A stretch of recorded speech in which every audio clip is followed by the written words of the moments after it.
Testing. All right. All right. Welcome to the 5th week. I think the microphone situation is sorted out. So let me turn this off. And apologies for the audio last week. That's because this camera was picking up the audio and not this microphone. And hopefully that won't be happening again. So still learning the streaming software.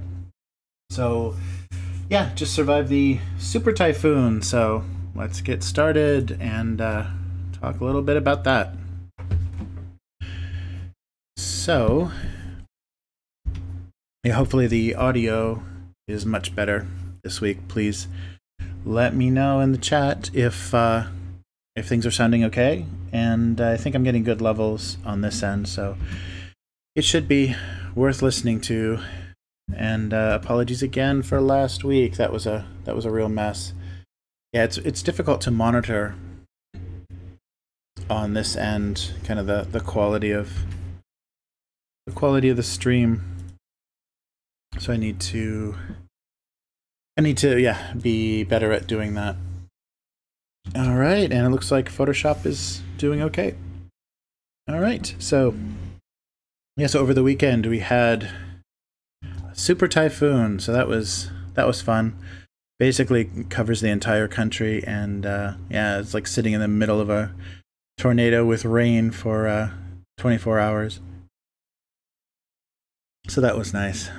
And there's a kind of a national warning service for earthquakes, typhoons, tsunamis, and missile attacks on your phone. So our phones were blaring this emergency alarm basically the whole weekend, after anybody got flooded, after there was a warning issued for heavy rains or flooding or mudslides or anything. So it was quite an eventful weekend, and Sunday night was completely sleepless. You're just hearing those messages go off all the time and checking your phone, and it's impossible to sleep and impossible to do just about anything.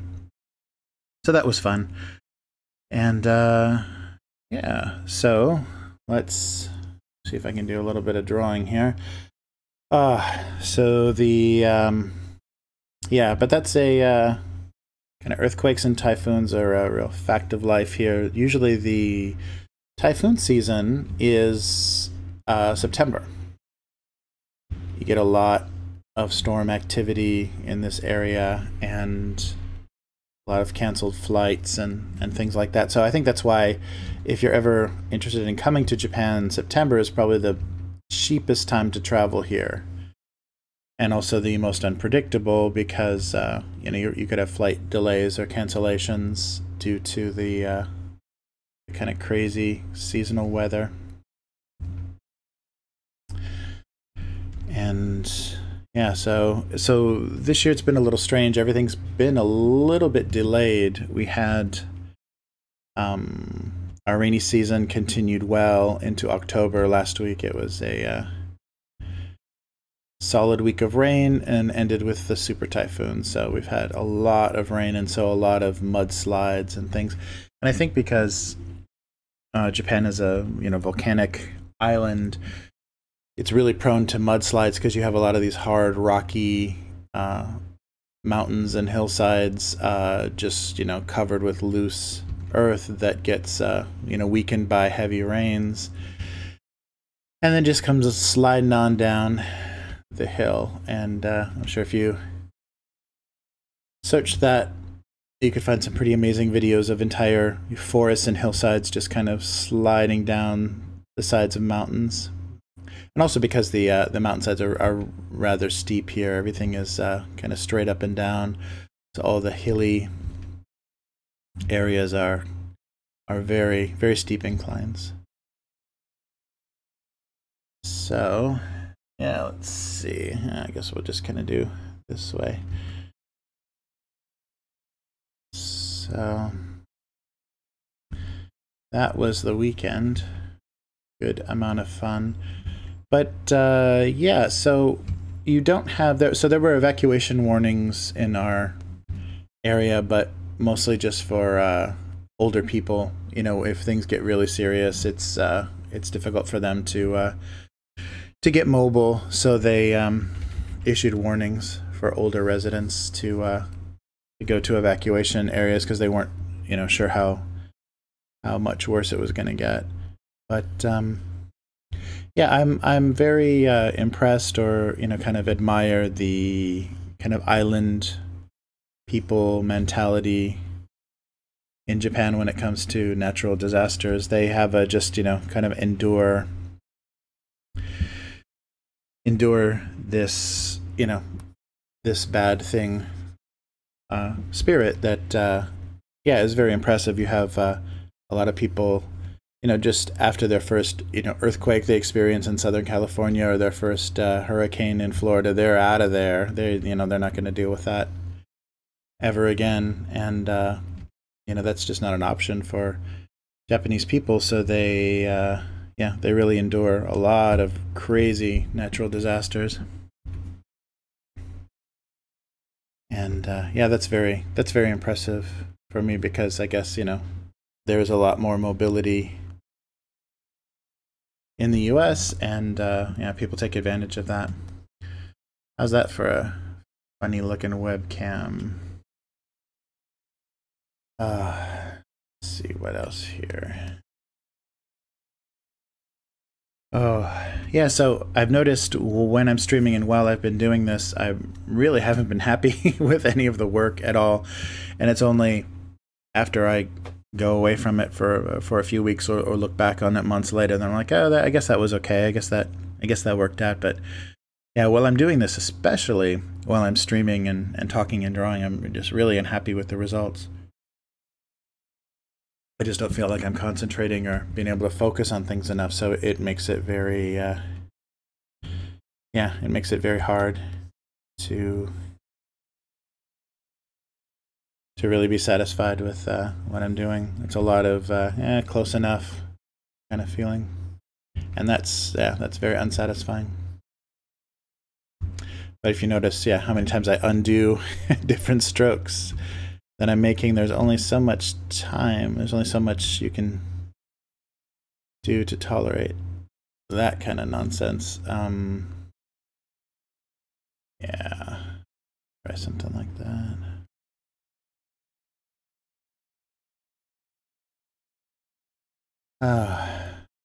Yeah, so I guess that was the big week's happening, is the weather.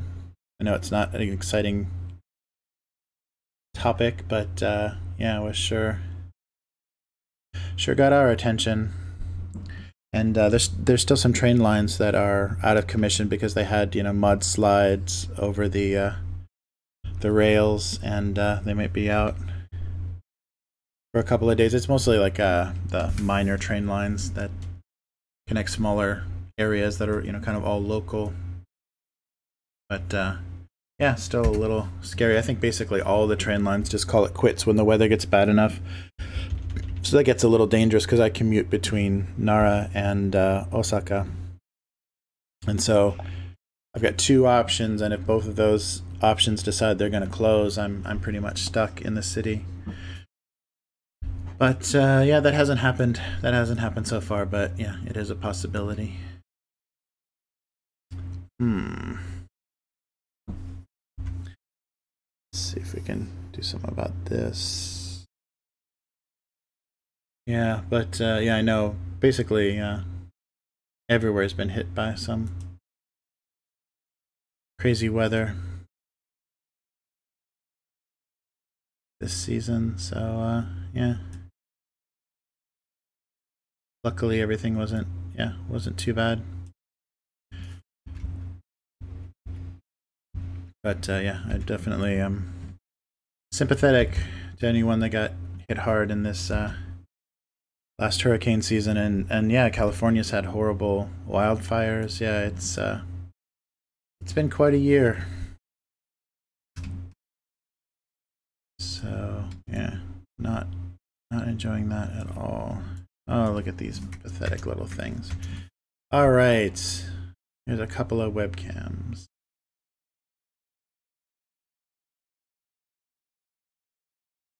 Yeah, so I'm trying to decide kind of how long how long the streaming should last, you know, just kind of as a rule of thumb. And I guess there's no, you know, it lasts as long as it lasts.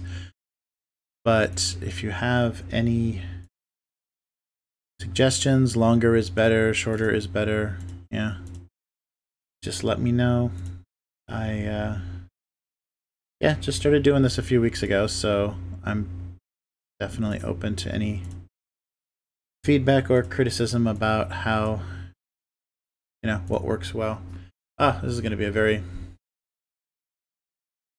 very monochrome looking. Get some brighter color in here.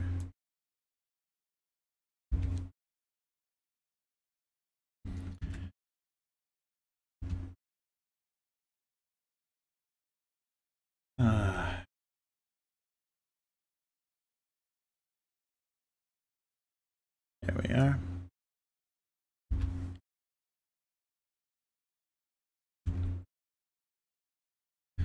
I guess I'll do something with those lenses too that make those look a little bit more fun.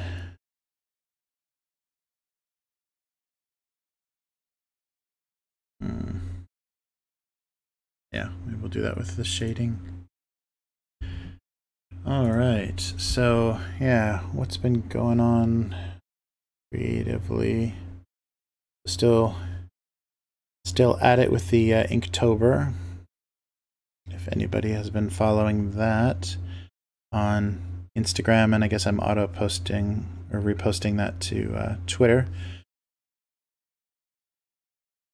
And I can leave links for that in this video once this is uploaded.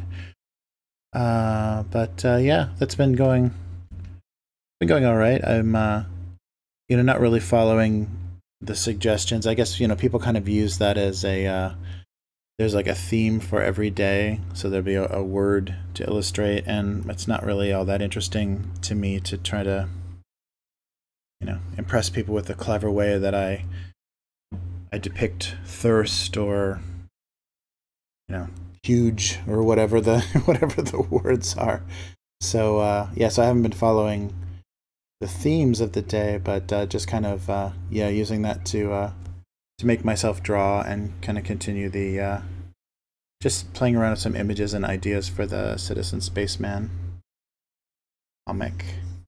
The third issue, which I'm working on right now, and I hope to have ready for the Tokyo Comic-Con in December, beginning of December. Hopefully that will be ready, and if you want to take a look at that on my Instagram, I'll put a link to that, and also the citizenspaceman.com will have links to the books, and I think I'm just going to put up previews of the first few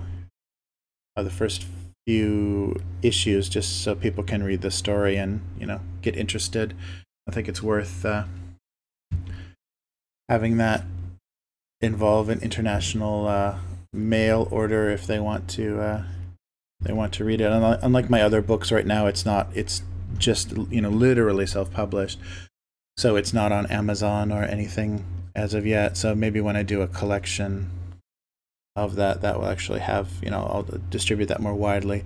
But the book itself is it's a bilingual comic, so I just used the kind of a traditional, it's like a B5 book size, and split the book in half because English reads left to right and Japanese reads right to left. So I kind of use that as the gimmick of the book, and it's a flip cover.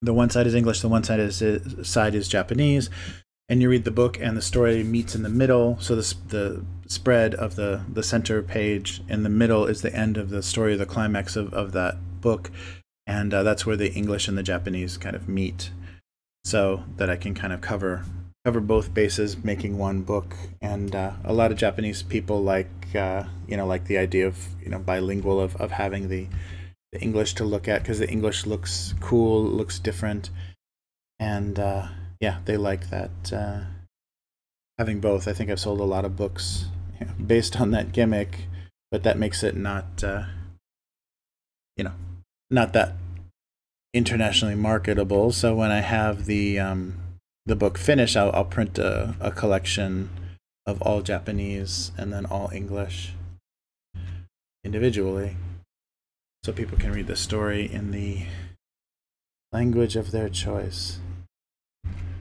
But yeah, but it's been really fun putting that book together, and I enjoy the kind of the challenge of that, because you're designing. So I'm not flipping any pages, but I am having to recompose certain pages and panels to accommodate the reading order.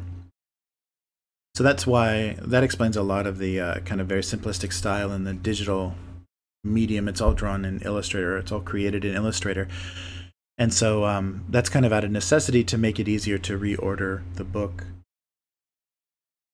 to accommodate the language and the reading order, because the balloons and wording are horizontal in the English and vertical in the Japanese, and so that creates some kind of composition challenges when you're doing that, when you're switching between that. So that's been really enjoyable to kind of problem solve and figure out ways to make that work more smoothly. And yeah, it's been fun. It's been fun to kind of anticipate that. It's a nice design challenge, and I hope it's creating a nice book for both languages. I hope both audiences are able to enjoy it, and nothing gets kind of diminished or taken away from doing a bilingual book in that way.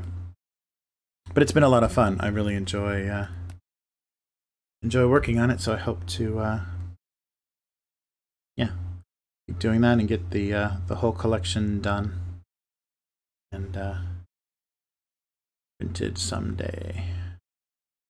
But for right now, yeah, it's issue 3 is coming up for November. Okay, well, these guys are a little dark, so it may be hard to find the eyes, but how that goes. So let's do a little bit of real bright highlights.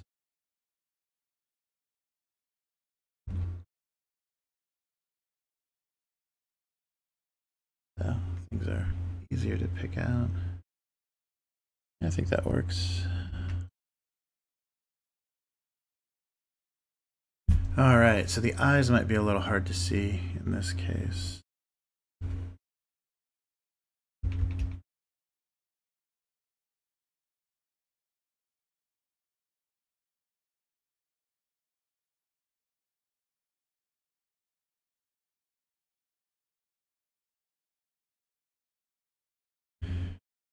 All right. Wow, there we go.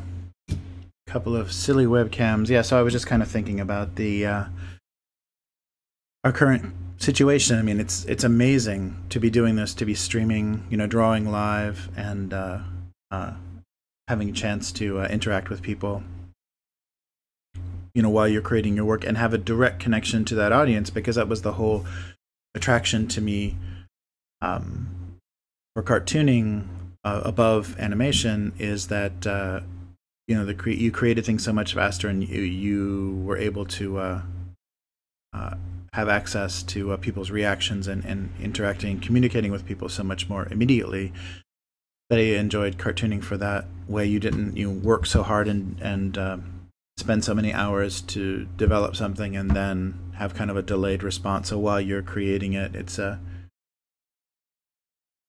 big question mark. And so now we have this immediacy. We have these tools where we can live stream and communicate and distribute things digitally, so people can have access to your work really fast. And when I was in art school, that sounds like a utopia. That sounds like a dream. It sounds like a really amazing situation to be in.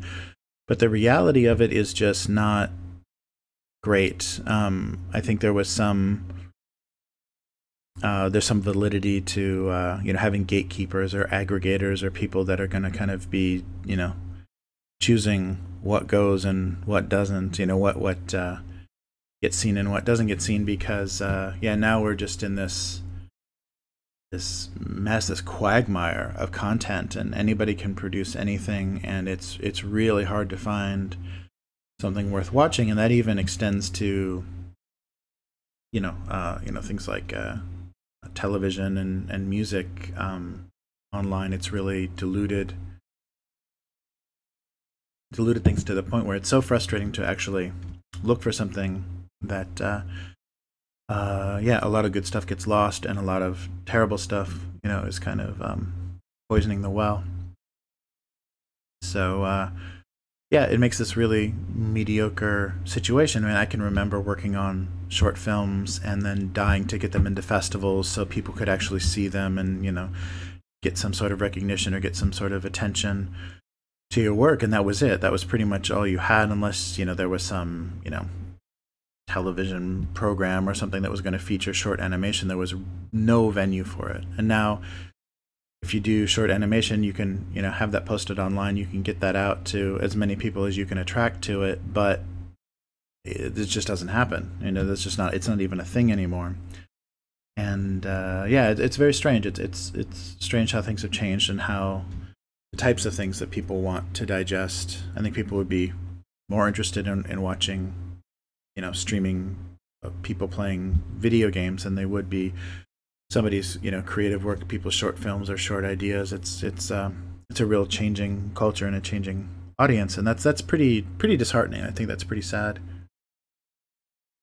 And instead of animator or filmmaker or any of those words, now everyone is just a content creator. And so the fastest, cheapest way to create content, just talking into a microphone or talking over yourself playing video games, that's content now. And that's insane. That's unimaginable. I mean, even I think 20 years ago, if you tried to explain to people that that's what you would be watching, that's what YouTube would be full of, that's what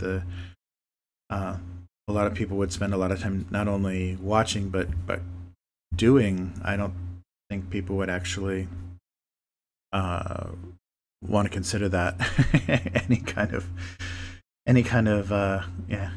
interesting medium. But that's kind of where we are.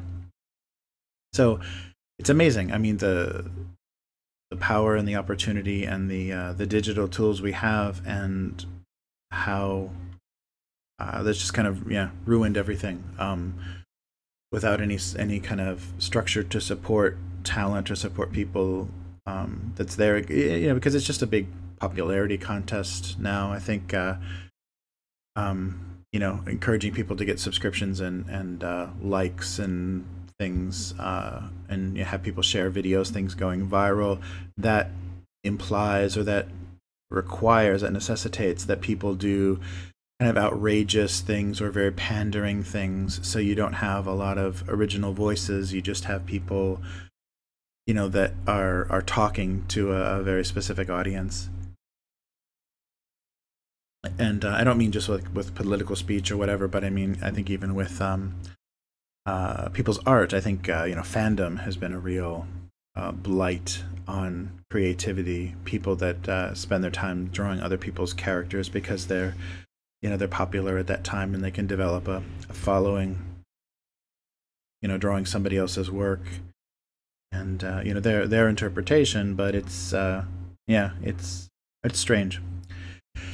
And maybe that's just my age talking, but that's a real unsatisfying future that we ended up in, because I saw the beginning of digital animation and cartooning and things coming, and it's ended up in a really weird place, and there's very little support for cartoons and animation online in the way that I thought there would be. I thought there would be a very different atmosphere, a very different setting from what we actually got. And how, I'm not sure, I think it was probably YouTube that very quickly said, we're not interested in animation, and we're not gonna support that. We want people talking over things and giving us game reviews and movie reviews and whatever, makeup tips, and that becomes the I guess because it's more marketable, that becomes the thing that people produce daily and is more sponsor friendly, more ad friendly. So that's where we are. We're serving a whole new bizarre online ad monster. Yeah, it's just really disappointing. So this idea was about content, about the idea of content creators. That's such a sad, generic, kind of pathetic title for things now, but I think that's how you get referred to in almost all these online platforms, is content creator.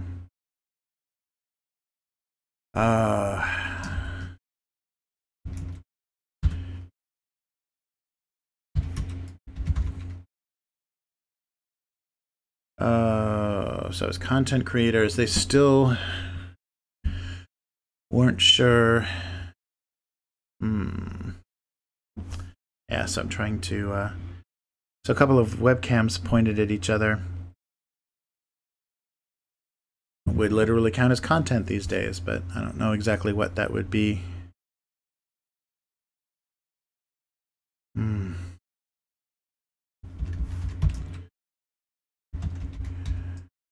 Creatively, ooh, there's a good typo. Creatively stifled. Content creators, they seemed creatively stifled.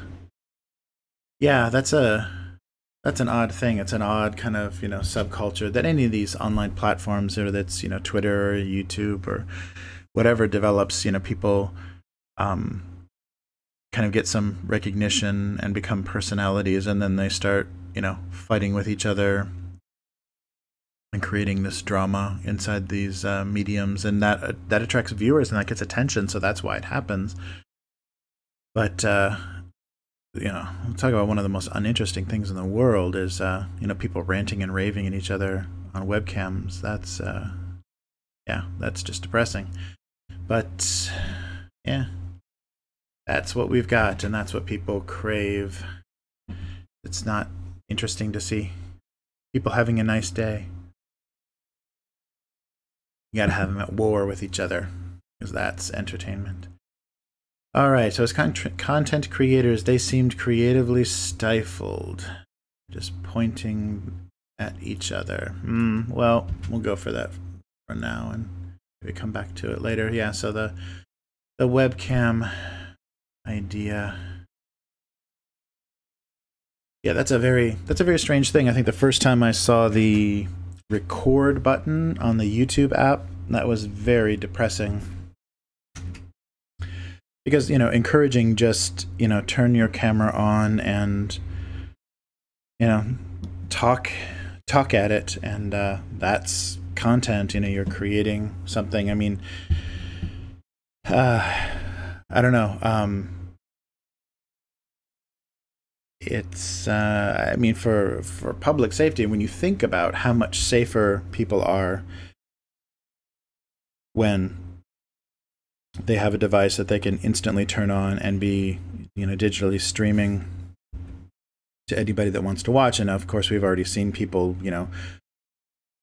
commit homicides and all kinds of, and suicides and all kinds of horrible things using that technology. But it's amazing to think how you can always be connected and kind of use that as a safety line to the rest of the world. So you're walking down a dark street or whatever, and you literally have the ability to turn on a phone with its own lighting and record, whatever horrible thing might happen to you.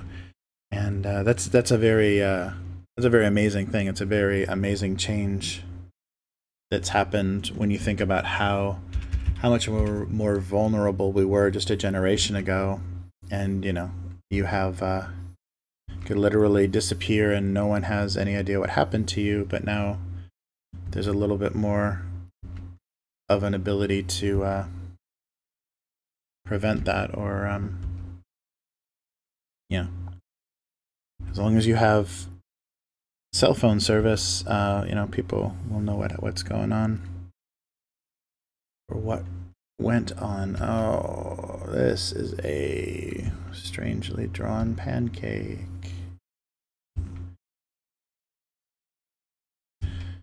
Yeah, I don't think people think of that in that way, though. I think there we go. I think people more think of that, instant communication. They want to videotape, police officers or street fights or whatever, and they don't really think of it as something that could help them in dangerous situations. But that does exist, and that's amazing that we have these sorts of things now. All right.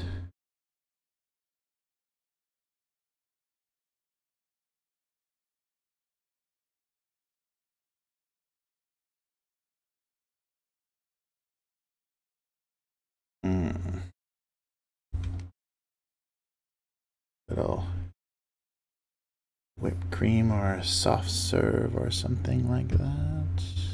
Actually, I should just fill this whole thing, shouldn't I? And I get a lot more control.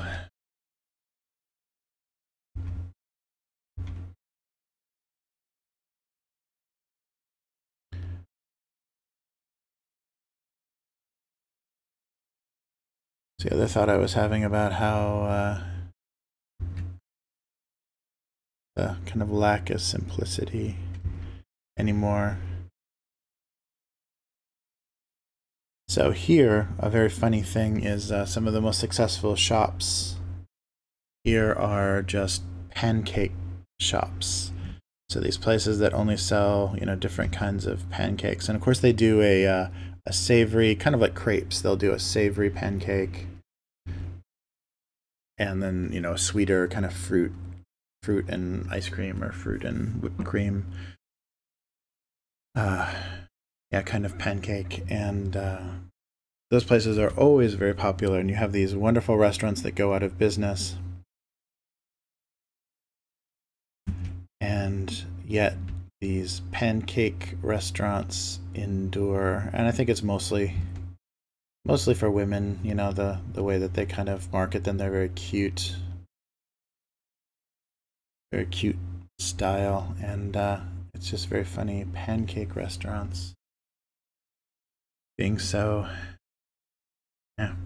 popular and such a good business model. I mean, because you make an insane amount of money from one or two pancakes on a plate covered with a bunch of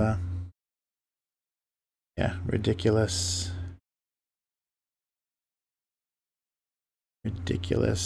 toppings. That read as a strawberry? Maybe.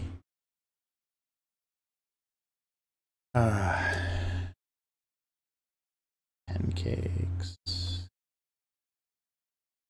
Yeah, so the Japanese word that they adopted for pancake. So if you say pancake, maybe they don't know, but hot cake, hotokeki, is the Japanese pancake. So that's the. And yeah, you can get pancakes here with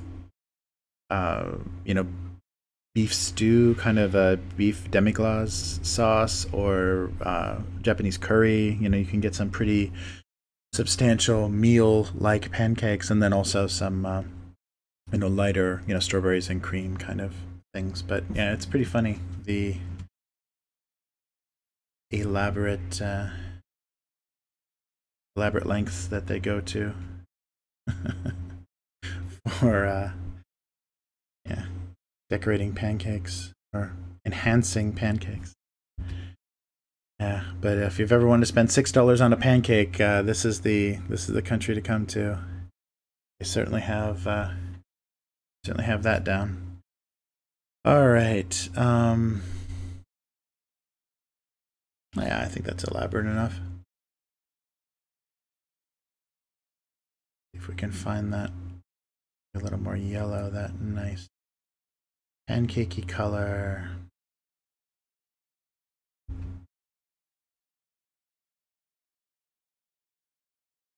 Yeah, that might do.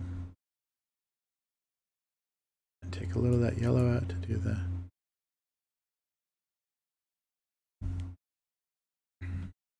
Oh, I did that totally in the wrong layer. Let's try that again. Okay, now let's go back and get that other color. Fun.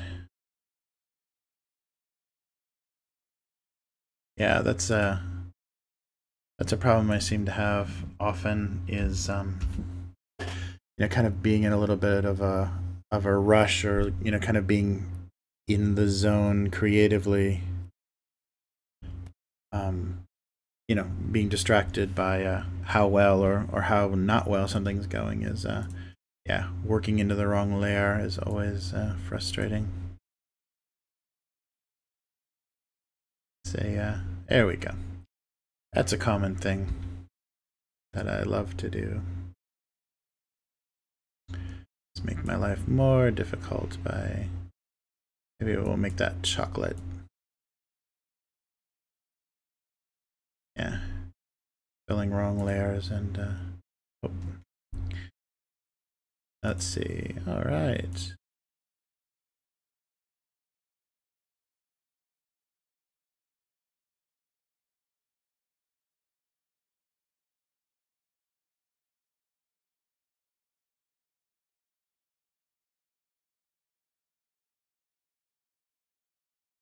Filling it in.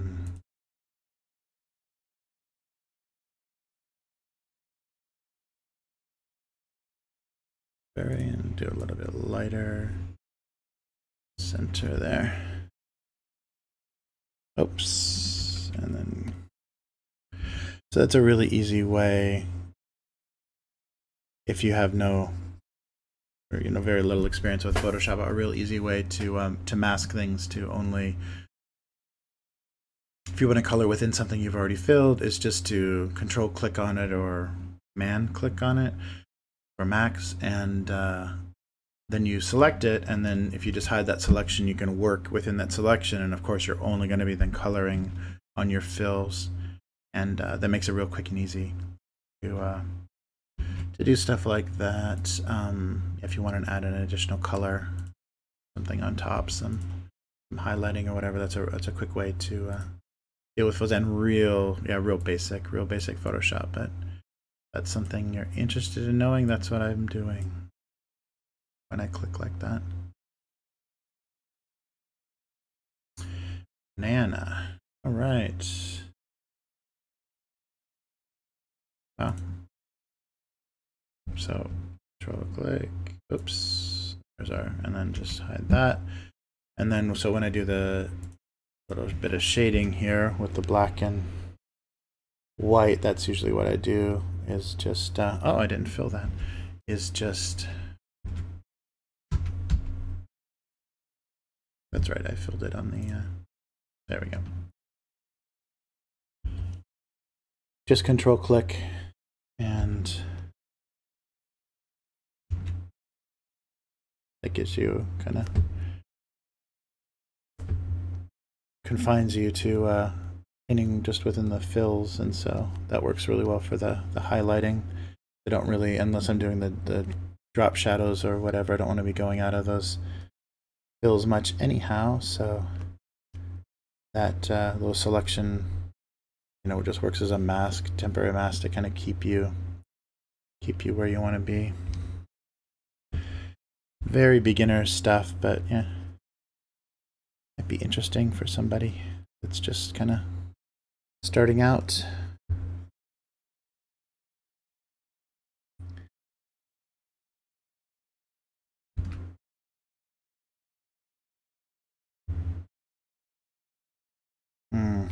Yeah, what that reminds me of something.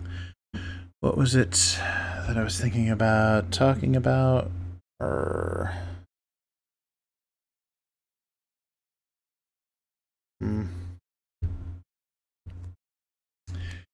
It escapes me.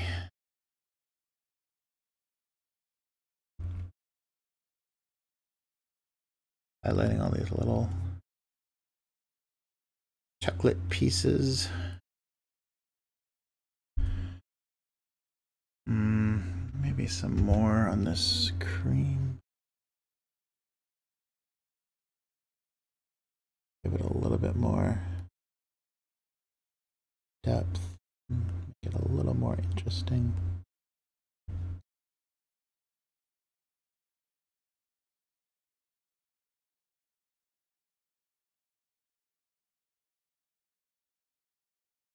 Yeah, something like that. There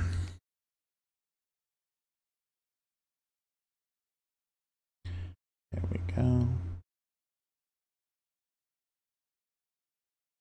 Yeah, so I guess, yeah, talking about the yeah, this brave new digital world. It's great that we have such access to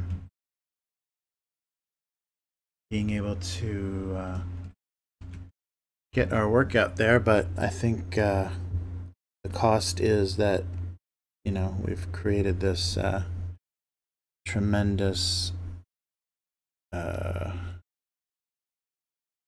flood of, you know, digital information and content, and not enough people to kind of let us know, you know, what's worth looking at and what's gonna waste our time. It's real disheartening kind of going blind into web comics or different internet media and trying to find something worth watching, because you get real discouraged real fast at what's out there, and yeah, the amount of just unfiltered garbage that yeah, is really frustrating having to kind of sort through it. A little bit more on this whipped cream. I don't know. I don't think this is gonna make this any better.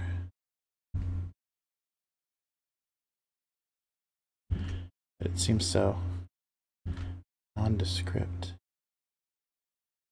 Like it needed something.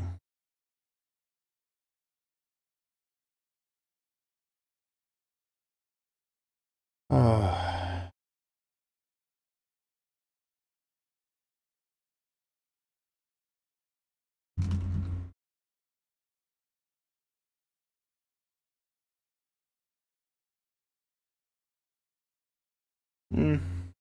Yeah, that's a little bit fluffier.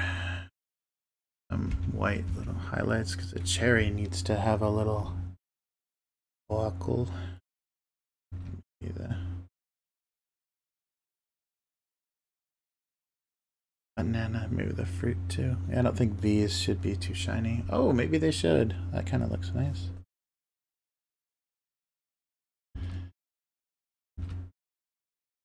Slightly more edible.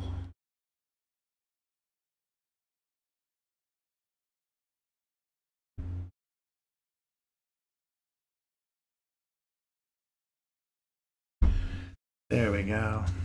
How delicious is that? All right, so kind of an over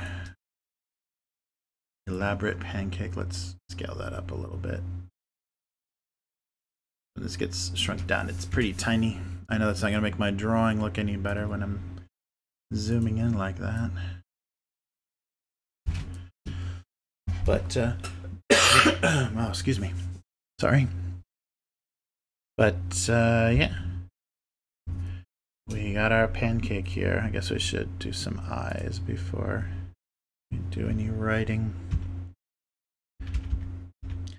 Yeah, so my thought was about the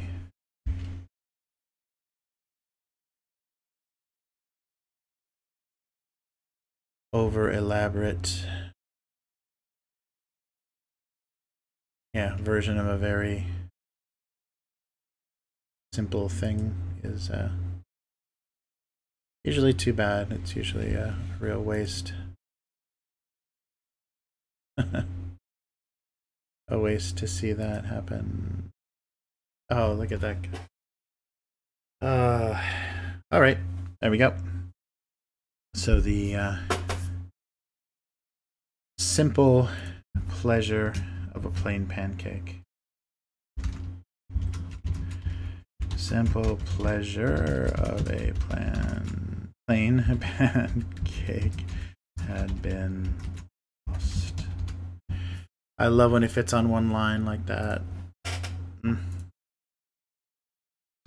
Somehow the simple pleasure of a plain pancake had been lost. Now that feels like I've said, I think every time I've done this, that sounds like something I've written before. Almost that exact same idea.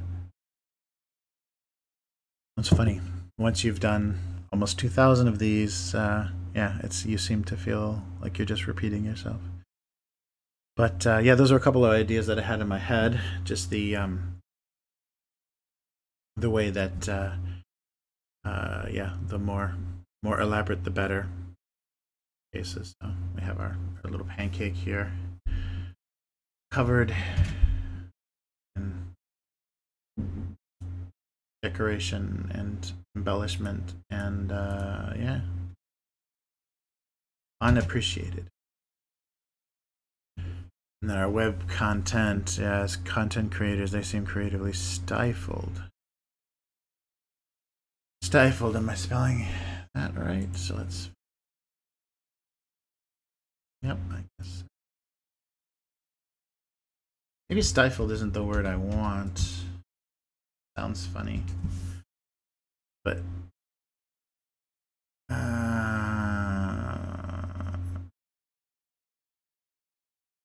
yeah, maybe not stifled.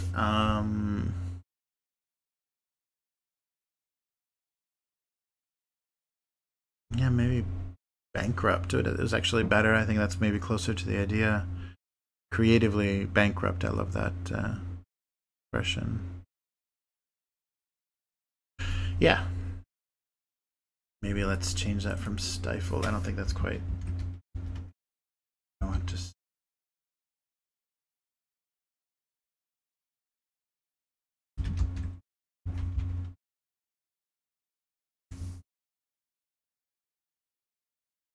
Yeah. Yeah, I think that's great. Bankrupt. Creatively bankrupt. 10 creators, they seemed creatively bankrupt. Yeah, that works much better. As far as I wanted the idea to be a little bit more extreme. I think that comes across. Can you tone this down a little bit? Let's see. Yeah, maybe. That's better.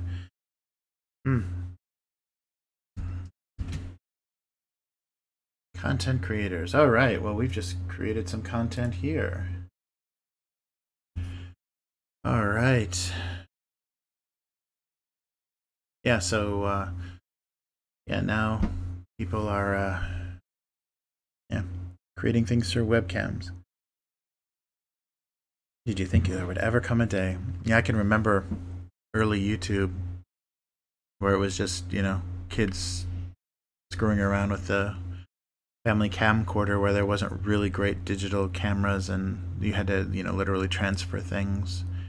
And it was just the same kind of stuff that people had always been doing, screwing around in front of video cameras, and they were just uploading that. And now become a whole elaborate thing that they're getting Cartier and BMW and everybody else to run ads on. It's amazing how far that's come, and the price, you know, that we've had to pay, the kind of you know, loss of kind of openness that has happened because of that. So it's interesting, but yeah, it's a convenient platform, so I guess we'll keep using it until it's no longer convenient. But there we go. So as content creators, they seemed creatively bankrupt, and somehow the simple pleasure of a plain pancake had been lost. So two very standard. Oh wait, can I keep forgetting I'm not. Yeah. Now I'm not sure if you can read that. I forgot I'm in the corner here, so I'm kind of cutting off part of the frame.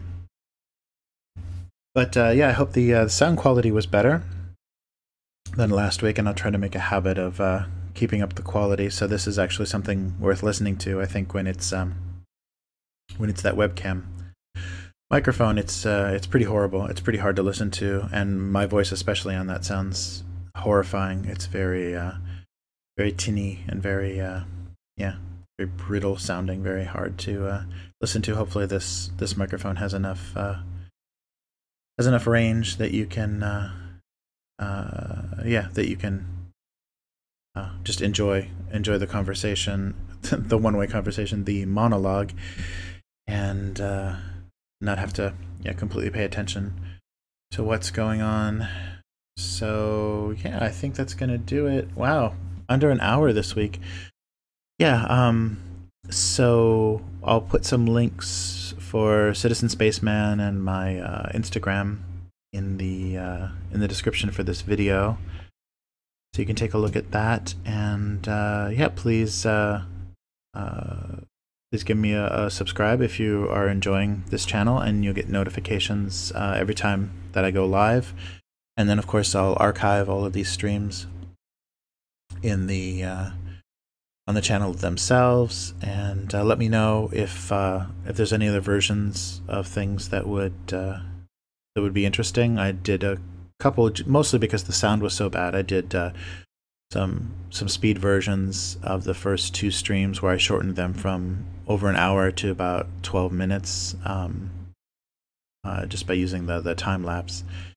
So let me know if that's more interesting than this kind of more extended conversation, or yeah, what else would be fun to do as far as just kind of letting you in on the creative process of this cartoon, and just kind of sharing the the living abroad situation and all those things that that I can talk about on this channel, as well as the main focus of course is kind of creativity and doing your work and trying to say something and getting your work out there. I think that's always the topic that I mainly want to focus on when doing this, because I think that's the most interesting thing and what a lot of people will be thinking about. But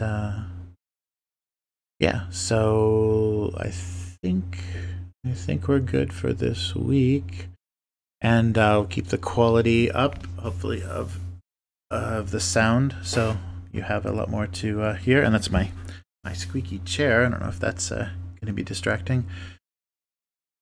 And let's see. Yeah, so hopefully we're done with bad weather for this season. I don't need any more typhoons.